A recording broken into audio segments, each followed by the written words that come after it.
Hello, everyone. I hope all of you are doing well and that you have had a great start to the new term. Today, in our second lecture, we're going to be talking about audiences and theater spaces. Now, in the last lecture, I gave you my perspective about the idea of performance, that whenever we interact with other individuals, that is a type of performance. We take on a role, we play a character, we're in a type of scenic environment, we've costumed ourselves, we think about our voice, all of that everything is performance. Today, we're going to start looking at formal theater. And to begin, we're going to do so by looking at audience and theater spaces. So we might be asked the question, why do we need to discuss audiences and theater spaces? And how are these two things connected? Well, when we think about formalized theater, there are very specific locations, very specific places for which theater is presented, where these performances occur. And how these live performances are presented, the type of environment, results in how the audiences receive those performances. So the type of theater space is directly connected to how we receive the live performance in front of us. Think about it. If you are in a football stadium and you have a seat on the 50-yard line, you experience the football game differently than if you have a seat in one of the end zones. So, where we are within the stadium affects how we experience the football game to some extent. Thus, the nature of that environment, that stadium, is directly connected to our physical interaction with the game. And the same thing occurs within theater. And so, as we look at this, as you see in this diagram, there are four types of theater spaces I'm going to talk about formally, but then we're also going to look at some non-traditional things. And we'll talk about audience and our perspective along with this. So let's go ahead and let's get started. The first thing we have to do is talk about what is art, because theater is an art. The textbook is actually titled, theater, the lively art. So, what is art? Uh, I'm sure many of you have taken some type of an art class in school, whether you were in elementary or middle school, and art was a class that you had once a week, or you were in high school and maybe you actually took an art class. But I want you to realize that when you also took music classes, you were participating in an art. If you took a theater class of any type, you are participating in an art. So, where art doesn't always get the same respect in our academics, maybe as, reading, arithmetic, and writing, or science, or history, it's still an extremely important part of our lives. Think about it. If you move into a new apartment, or you moved into your dorm, or you move into a new home, what's one of the first things that you do? Well, you think about, how do you want to place the furniture? And then you start thinking about, well, what do you want to put on the walls? And then maybe you have some things that you've collected that you set out on a table or your desk or your dresser to make things more visually appealing and make them your own and make you feel a part of that environment. Well, why is that important? Why is it important to put something on the wall and to hang what you like on the wall? Or why is it important to have the comforter that you like, whether it's based on the design or the colors, or why is it important to lay out and arrange the furniture the way you want it to be, or how you put things on your desk? Well, all of that's art. because it's a reflection of life showing us how we live, how we think, and how we feel. When you look at what you put up on your wall and you have someone come over to your dorm room or to your apartment or your home, and they see the layout and what you've chosen for your furniture, or what you've chosen to have displayed, or what you've chosen to hang on the wall, those guests immediately begin to have a perception of how you live, think, and feel. Because that is art reflecting you and your life. Now, when it comes to art, there's three basic categories: literary, visual, and performing. Literary deals with novels, poetry, essays, short stories, everything of that nature. Visual would be painting, sculpture, architecture, photography, and architecture might be a surprise to you. You probably immediately thought of painting a sculpture. Maybe in the back of your mind you thought about photography if you've ever come across Ansel Adams or other photographers. But architecture is also an art. In fact, at some colleges and universities, architecture is a department in the College of Art. So, you need to think about that. And then there's performing arts. And the performing arts would be such things as music, dance, opera, and theater. And so, for this class, theater isn't literary, it isn't visual, it's performing. And as such, it does encompass literary and visual characteristics. So, when we talk about the difference of visual and performing arts, and I want you to think about this: visual being painting, sculpture, architecture, photography. I'm going to concentrate specifically on the difference between visual and performing arts. The arts concentrate on our senses, what we feel, what we taste, what we touch, what we hear, what we smell, all of these things. So arts concentrate on individual senses. Some specific arts focus on some senses and eliminate others. And rarely can any art form access all of the senses.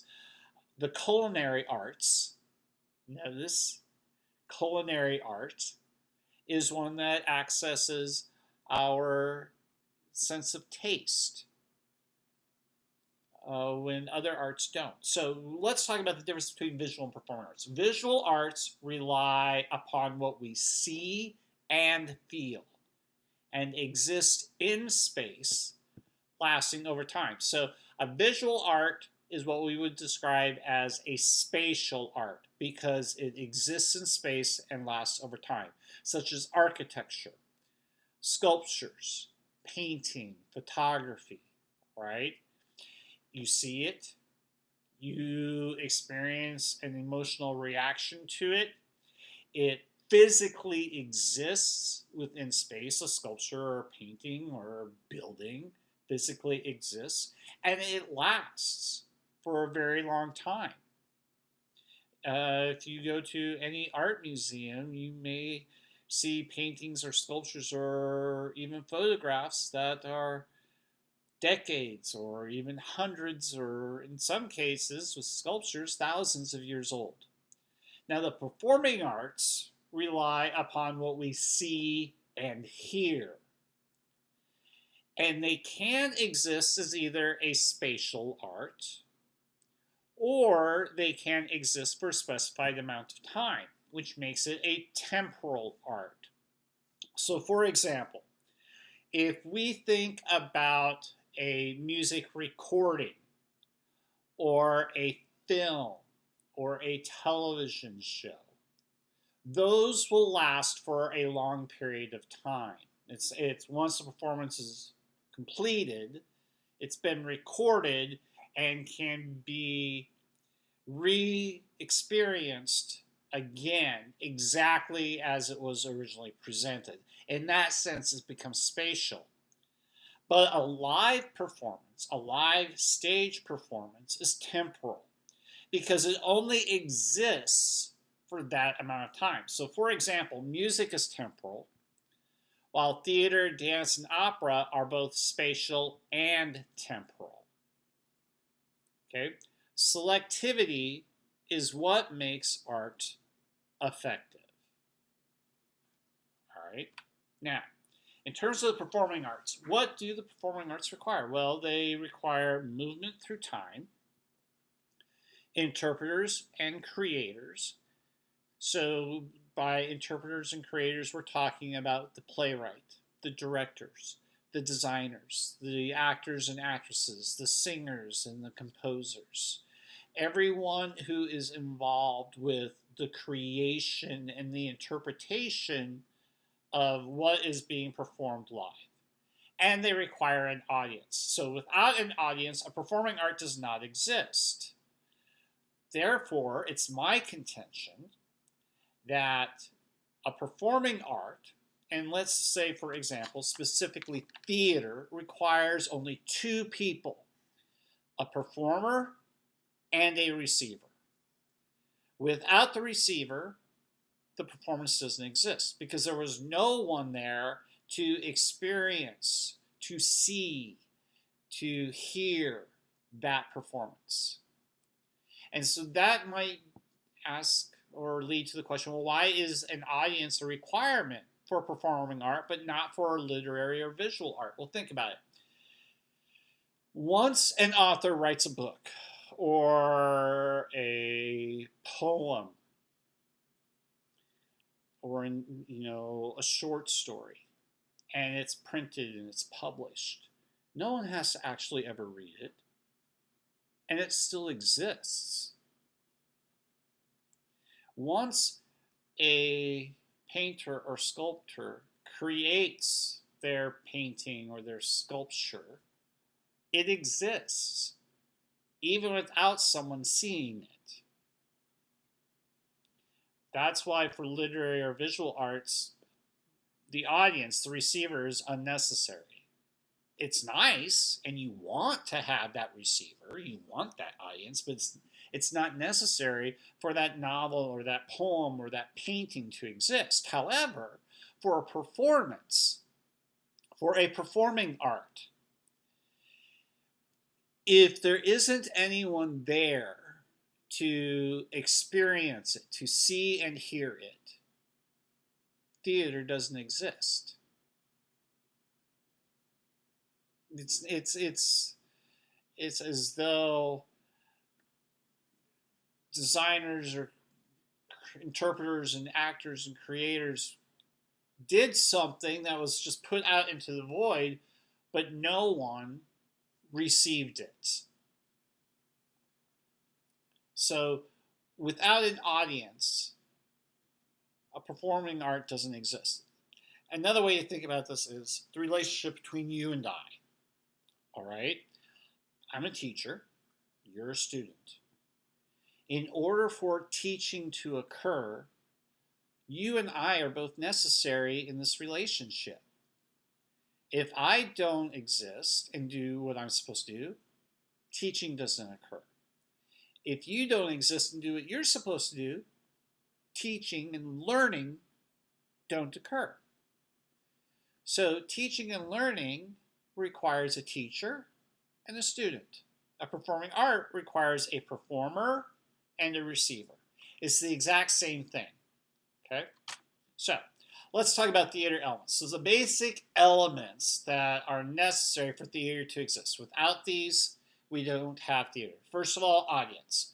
And hopefully you've learned from the first lecture, and so far in the first 14 minutes of this lecture, I like to use the term receiver because the audience receives what the performers enact.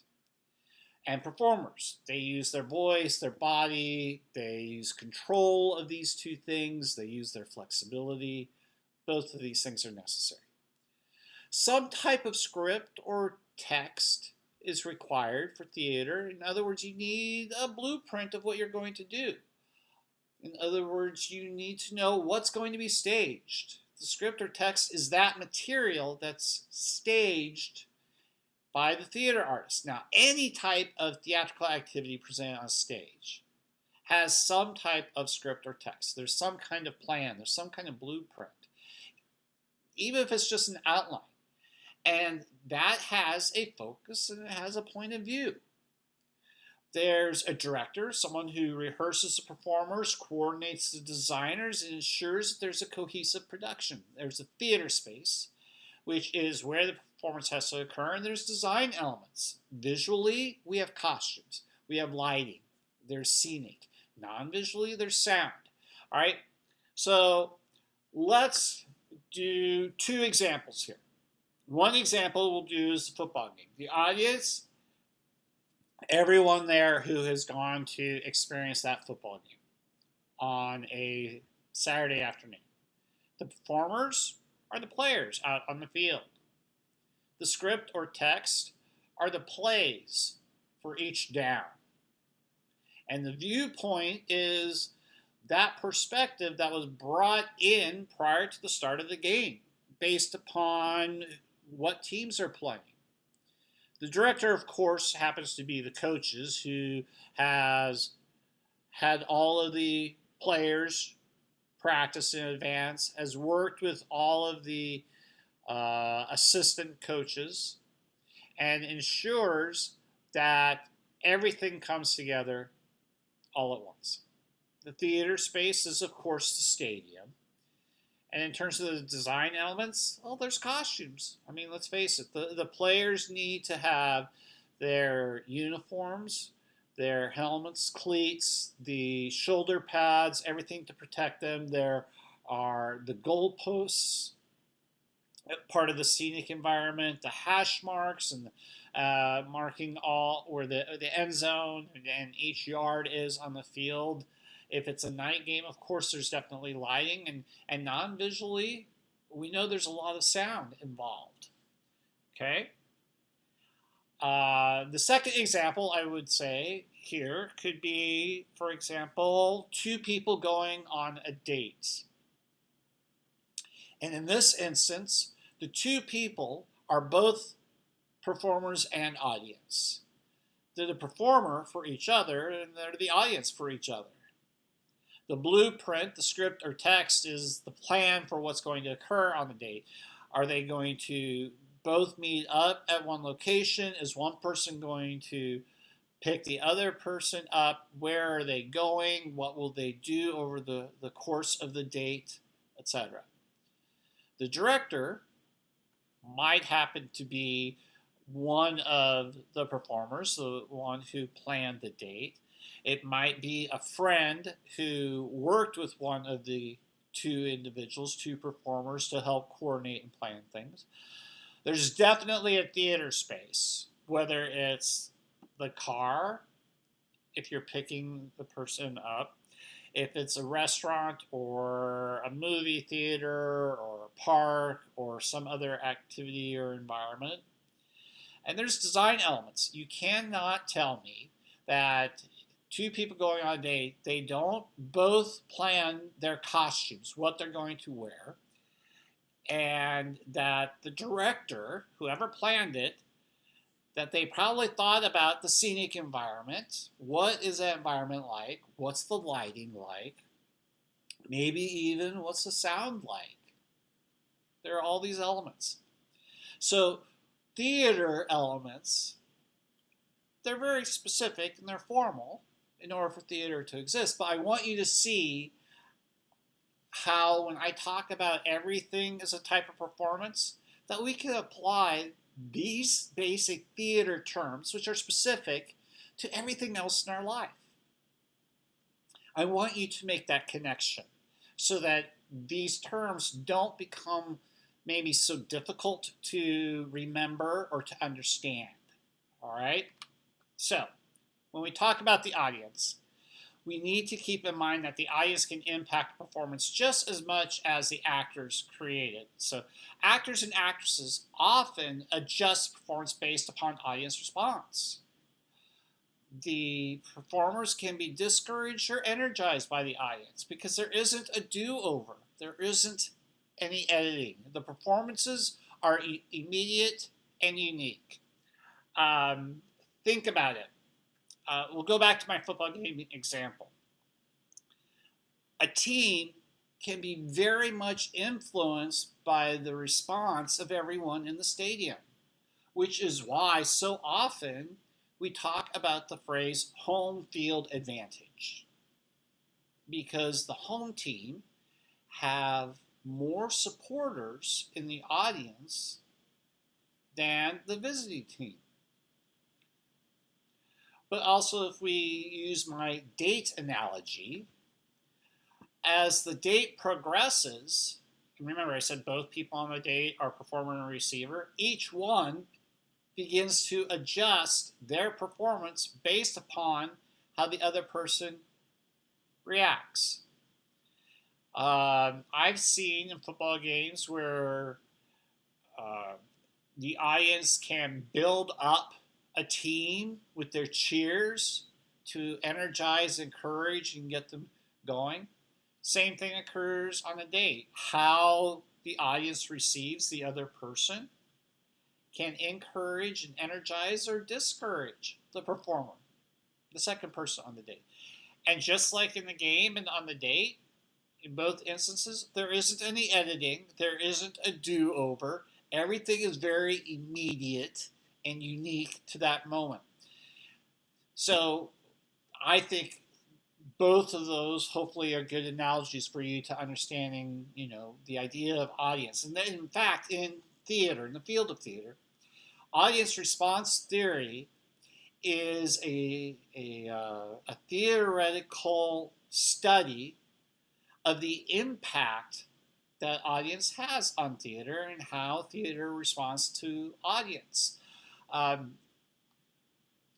had instances, for example, both as a performer and a director of comedies, where on one night, on one performance, it feels like the audience might not be laughing as much as the audience is on another night. Now, that doesn't mean that one audience enjoyed it more than the other. What it simply means is that one audience had a more verbal response or vocal response than the others did. But at intermission, as a director, I've talked with my actors who were very concerned when they'd say, "Oh, our audience tonight just isn't responding the way our audience did last night." And I always try to remind them that every audience is different, but that doesn't mean that they are receiving the performance differently. It simply means one might be more verbal than the other. Okay? So keep that in mind as well. Now, when we talk about audiences, theatrically, two concepts are very important. The first is suspension of disbelief, and the second is aesthetic distance. The concept suspension of disbelief means that when an audience comes into a theatrical performance, that the receivers willingly believe that what occurs in a performance is actually happening. And so they suspend disbelief that the action is not real in order to contribute to the performance. In other words, when you go to a theater and you are seeing something occur, if you automatically know that that's not real, and you constantly are in the back of your head thinking, "Oh, that's not real," what happens is that you no longer are willingly participating in the performance. Okay? Here's an example of that. I watch, for example, on television, I watch a lot of foreign programming. Specifically, I watch a lot of Korean, Chinese, Japanese, and Thai from Thailand programs. And what you will see prior to some of these programs are disclaimers at the start that remind the audiences this is not real, this is for entertainment purposes only. In fact, I recently watched a Thailand a series from Thailand that always had a disclaimer at the beginning that said, this was made specifically just for entertainment purposes. Take caution as you're watching. And I constantly questioned myself, was like, why do I need to take caution while I'm watching this? Is there something serious happening? Well, there was. Um, you could say, for example, that was their way of giving a trigger warning, because it turned out that the episodes talked about different types of abuse that occurred within the shows. And so, without specifically giving as a disclaimer a specific trigger warning, they were giving, for example, a general trigger warning.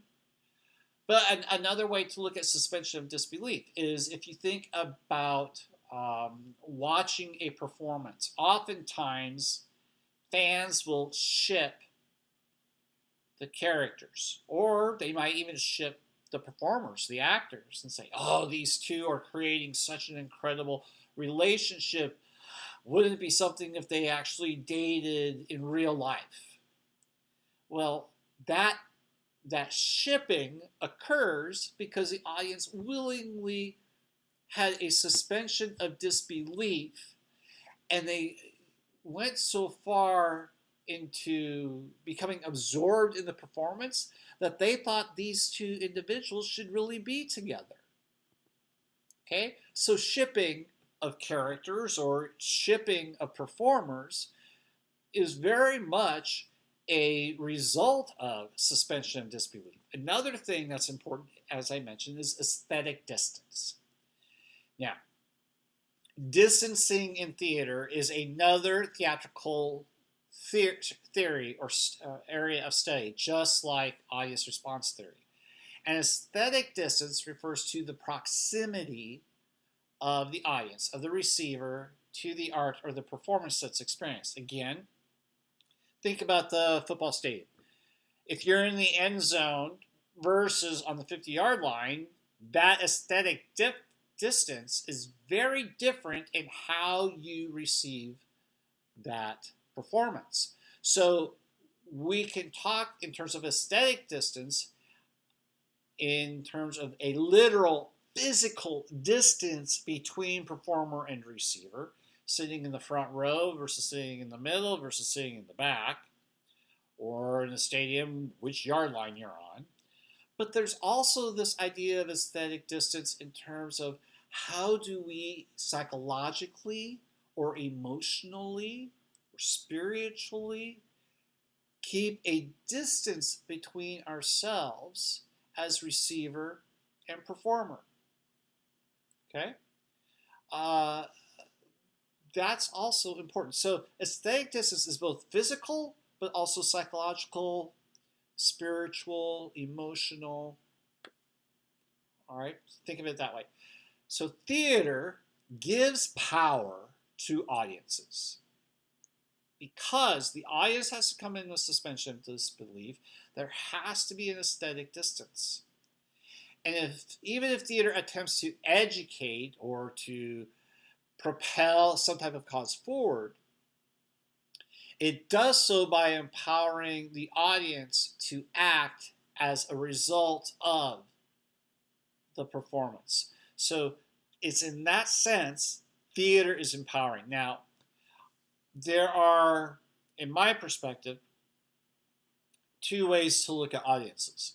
We can look at them as being homogeneous versus heterogeneous, or we can look at audiences of the past versus audiences of the present. All right, homogeneous. A homogeneous audience implies that they are all of, for example, one perspective. That can be ethnic, it can be racial, it could be religious, it could be psychological. It's all of one. One overall idea unites them. That's a homogeneous audience.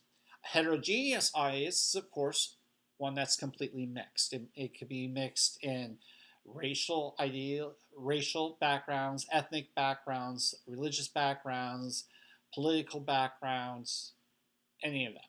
So here's an example. A, a political rally typically has a homogenous audience. A church service would have a homogenous audience. Okay.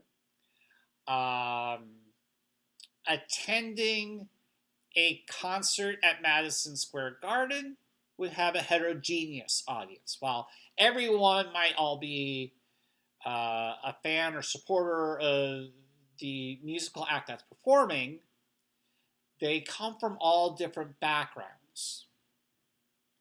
Okay? So that's one big difference. Homogeneous versus heterogeneous. Audience of the past tended to be significantly more homogeneous. Okay, so for example, if we are talking about formal theater, in Shakespeare's time, didn't matter how much money you had, everyone went. Performances were in the afternoon, but the people who had less money, who paid for the cheap seats, were the ones who stood and crowded the stage, and those who might have more money, they actually were able to sit down and they were in the balconies. But still, in terms of their ethnicity, race, um, beliefs, all of that, they were still fairly homogenous. If you go to a theater performance today, it's quite heterogeneous. There's quite a mixture. Another way of looking at this is if we go to the early 20th century and we think about the Harlem Renaissance in Harlem of New York City. In the Harlem Renaissance period, audiences who went to the Cotton Club or to anywhere else to listen to a jazz singer or listen to music or dance, whatever, were all very much of a homogenous audience that was that was probably African American. Okay, whereas today we would see, hopefully, a greater mixture within the audience who would be appreciating the work of those artists.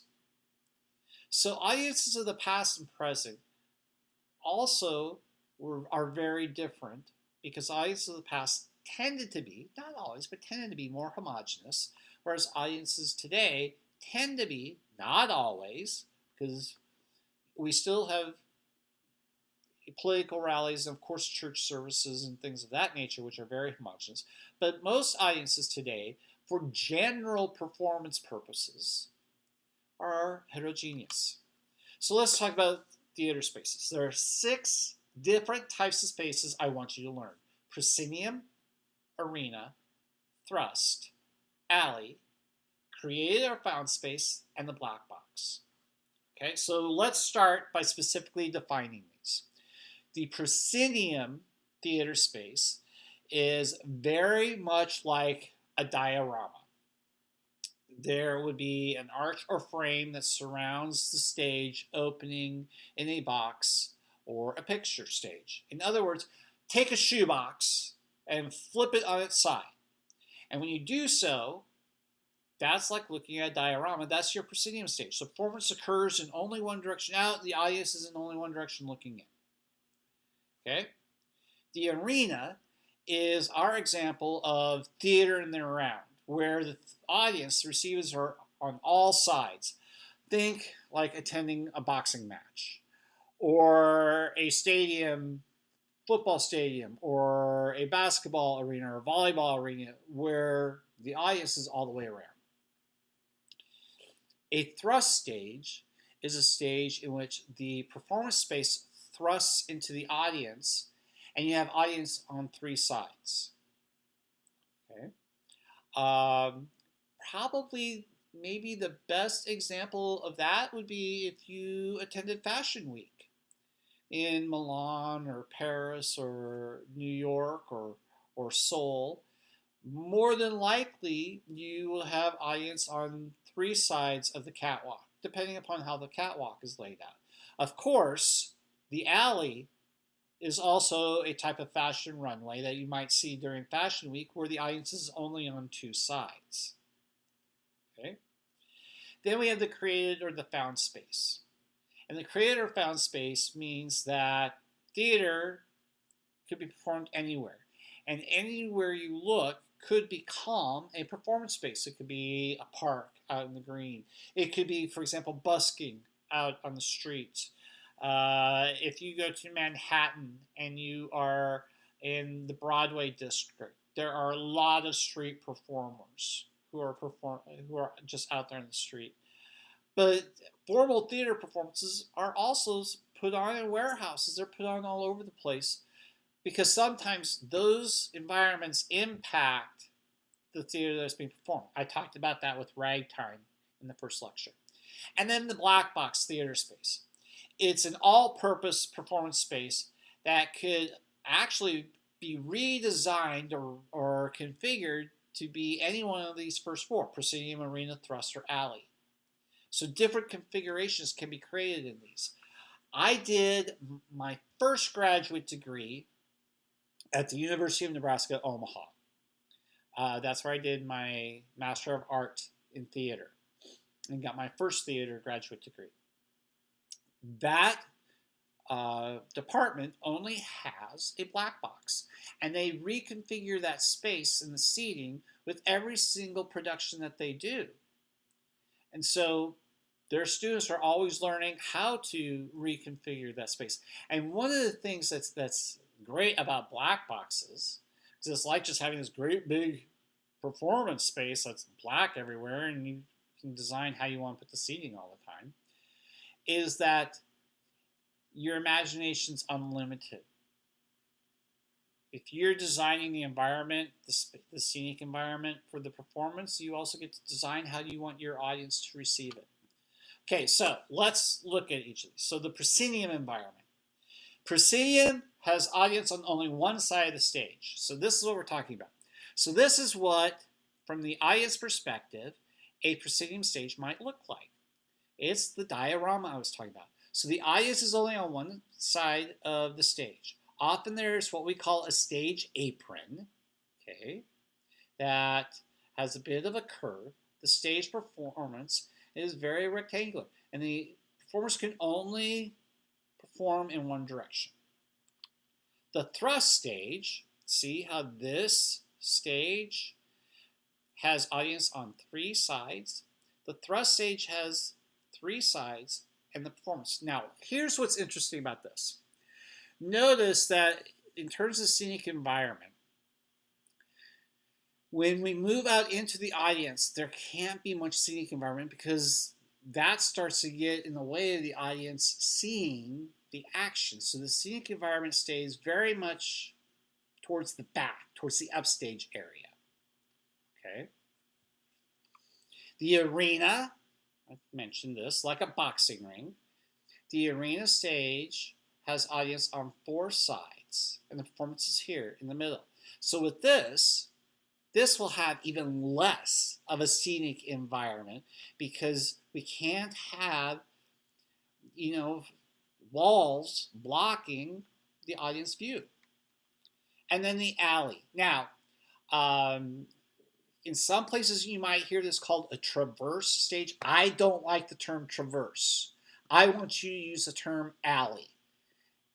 That's where you have audience on two sides and the performance is in the middle. Now this is a photograph from an alley stage environment that I directed a production of Mary Zimmerman's play, The Odyssey. And so all the action occurred here along the carpet. The actors, if they were not performing, sat along the sides, and the audience were in chairs along each side. So here, think about this. Proscenium, audience on one side.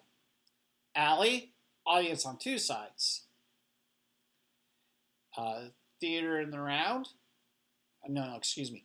Thrust, audience on three sides. Theater in the round, audience on four sides. So the four different types of stage or theater spaces correspond to how many sides your audience is on. Proscenium, alley, thrust, theater in the round. So now let's talk about some specific theater space terminology. First of all, fourth wall. A fourth wall typically refers to the proscenium archway that an audience views a performance through. So physically, we're talking about the proscenium archway. If we're not talking about physical fourth wall, then we are talking about the imaginary fourth wall where a theater performer speaks directly to the audience.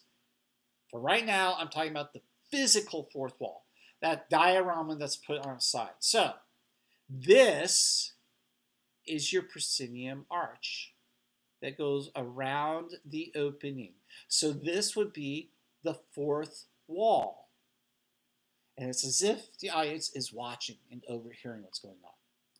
Front of house, or simply the term house, refers to the portion of a theater where the audience sits. So the house is where the audience sits. Front of house often refers to, like, the lobby, the action that occurs in the lobby might be front of house, but we can also use that term simply for house to represent where our audience is. Okay, so this is the house. All of this. The rake. The rake is the upward slope of a stage floor away from the audience. All right, so not so much today, but in the past, especially when the audiences were level, like during Shakespeare's time for the Globe, the stage floor had a rake. It was at an angle. And that's where the terms downstage and upstage originated. Upstage means to go away from the audience or to move up the angle, up the rake. Downstage means to move towards the audience or down the angle or down the rake. And notice, when you have a rake stage, your chairs and tables and furniture you put on it, you have to angle all of that. Now, this perspective of this rake stage is really, really good because it shows you a couple things. Number one, it shows you for this proscenium stage, and rake stages were typically for proscenium stages, and were used when your audience was all on one level. Again, the example would be the Globe Theater, where Shakespeare's performances were during the 16th century and the 17th century. Your proscenium arch is that fourth wall, and the part of the stage that extends past the proscenium arch is the apron. Remember I showed you the curve in earlier diagrams being the apron? Well, the apron is the area between the audience and the proscenium arch. The orchestra. Today we talk about the orchestra as being the area where musicians play for musicals or operas. But in ancient Greek theaters, the orchestra was actually the playing space or the performance space. Today, it's like the ground floor seating in auditorium. So this photograph I have is from the Ostia ruins south of Rome, and it's a Roman theater. And I took this photograph when I was there in 2014. So the area where everyone is standing is the orchestra. And so this is where a lot of the performance would have occurred. Today, we use that term differently, although the term originated in the ancient Greek. Okay, so right here, it's covered, but right here, underneath the apron, is the orchestra, or the orchestra pit, where the musicians are. And the seating down here is often referred to as orchestra seating. Now, box in a theater space refers to the private seats for small groups built into walls. And this is, again, primarily for a proscenium theater space. So here, see these box seats? They're built into the walls. Um, think of the box seats where President Abraham Lincoln sat in the Ford Theater when he was assassinated. I know, bad example, but he was sitting in the box seat. Typically, that's where you're going to put, diplomats, so that they have more security, they're away from people. But I personally would never want to sit in a box seat because I'm always going to have a very skewed perspective of what's occurring on stage. Oh, another example of box seats. If you saw the film Pretty Woman, Richard Gere and Julia Roberts are attending the opera, I think, in San Francisco in that film, and they're sitting in box seats. Okay, so here are our terms: fourth wall, front of house, rake, orchestra, and box. Now, some theater space terms continue. We have the wings, stage left, stage right, house left, and house right. So the wings would be off stage space. So the space outside of the performance area that we as audience cannot see, but where performers and technicians are working and doing things, or where the performers are before they go out to perform, where the technicians are helping with costume changes, lighting, scenery, props, all of that. Stage left. Stage left and stage right are from the performer's perspective. So stage left is, of course, to the left of the performer. Stage right is, of course, to the right of the performer. House left and house right are from the audience perspective. So house left is to the left of the audience. House right is to the right of the audience. Here's what I want you to know. Stage left, house right are in the same direction. Stage right, house left are in the same direction. It's all a matter of perspective. Same trip while I was in Rome. This is the Roman Colosseum. And I'll talk about the Colosseum in a lecture when we get into Roman history, theater history. But here you can see below the, for lack of a better term, performance level. This would be the performance level, like where the gladiator fights and everything occurred. And this is down below, like where the gladiators were, the animals were, and then they come up through trap doors in the ground, in the floor. All right, so now let's look at a proscenium. This is a top view looking down at a proscenium stage. All right, so first the audience, the house. Notice house left is to the audience left because it's the audience perspective. House right is to the right because it's the audience perspective. Apron is this curved space that is between the audience and the proscenium arch. Downstage then is right as we get down to that proscenium arch. Upstage is when we get away from the proscenium arch. We're moving farther away. Now you see this crossover here. So upstage, there might be a curtain hung, or there might be scenery here, allowing for a crossover, allowing a space in which performers can cross over, walk back and forth between stage left and stage right. Stage right is to the right of the performer. Stage left is to the left of the performer.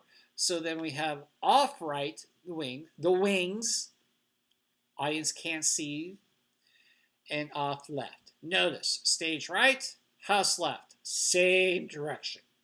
Stage left, house right, same direction. It's based upon perspective. Stage right and stage left from the performer's perspective. House left, house right from the audience perspective. All right, so just a few more photographs. If we think back to the Greek and Roman amphitheaters, these were our original thrust stages because you had this orchestra that thrust out into the audience that was seated essentially in this curve on three sides going around. All right, and these are from um, the trip I was talking about to the Ostia ruins. So this is an example from a Roman theater, but Greek theaters, amphitheaters were the same. They were built into hills, and the seating was quite steep because this helped with acoustics. Keep in mind, there wasn't electricity, so there weren't microphones. And the performers performed here in the orchestra level. Now, this was an area where there would be something covering this, so maybe you could have things go underneath here. And then on this backspace, and I'll talk about this when we get into Greek theater, it would be a skene. This would be like where the scenic environment would be. You can see how steep the seating is right here. Hopefully you can see that a little bit. The Roman Colosseum is the forerunner of today's arena stage, or theater in the round, the arena and theater in the round. It's the beginning of that because you had audience all the way around. This is a vom. That's the term. The term vom comes from the Roman Colosseum. That is, and if you attend basketball games or football games or baseball games, you have made use of the voms because there's seating and then there's the walkway and the stairs. So as spectators, you go down or up in order to get to your seats. Those are called voms. So you can see how steep the vom was here. Okay. Also, hopefully you get an idea of, see this person down here and the height of just how far below the actual performance level everything was, where the gladiators were kept, the animals. There were tigers and lions and bears and horses and all of these things kept underneath. Okay, now if we look at Shakespeare's Globe, in Shakespeare's Globe, we have this area down here. Hopefully you see where my cursor is. This is the cheap seats. This is where the audience would stand up against the stage. The stage would have a trapdoor. You had essentially, like in the balconies, these were called galleries. This would be like your box seating. You have your thrust stage, audience on three sides, that would have a door. There'd be an upper stage performance. So this is where, for example, Juliet was for the balcony scene in Romeo and Juliet. There would be wardrobe and storage backstage. These were called tiering rooms, tiering. Okay. The pit or the yard is this space down here, like I was talking about to begin with, where audience stood against the stage. Right? And typically, this stage would be raked a little bit, be a little bit at an angle, because you would have people of all varying heights standing here right up against the stage. Now, some additional theater styles. We have non-theater buildings, which in the 1920s and 30s, Antonin Artaud made use of. He was a theater theorist and director in Europe, and he would make use of barns or airplane hangars or anything of that nature. Anything that was a non-theatrical space, he could turn into a theater space. Adapted spaces meant creating a space to fit a play. And Jerzy Grotowski, who is a Polish director, he liked to use adapted spaces. He would take a space and adapt it specifically to the play. We have street theater, which is a return to actually medieval Europe, and neighborhood theater or guerrilla theater, which you might have heard of today. You, I'm sure, have seen street performances. Here is an example of street theater. This is a human puppet performance troupe. And then there are multi-focus environments, which have more than one playing area. And there might be multiple things going on and different types of performances occurring in the exact same space at the exact same time. These are other styles. So when we talk about audiences in theater, and here, remember when I was telling you about Alley Theater, I directed a performance. Here is from a rehearsal of the Odyssey. Keep in mind these two questions. Why do we need to discuss audiences in theater spaces, and how are they connected? Well, it's because they are connected that we need to discuss them. Because how an audience receives a performance directly impacts the performers. And where that audience is located, because of the type of theater space, impacts how they receive the performance. These are two important questions. Okay, that's all for this lecture. I hope all of you have a great day. Please keep in mind each of the bold-faced terms I talked about and their diagrams as I showed them to you. And if you've got any questions, please feel free to contact me. I'm happy to answer any questions that you have. Until next time, take care, everyone. Have a great day.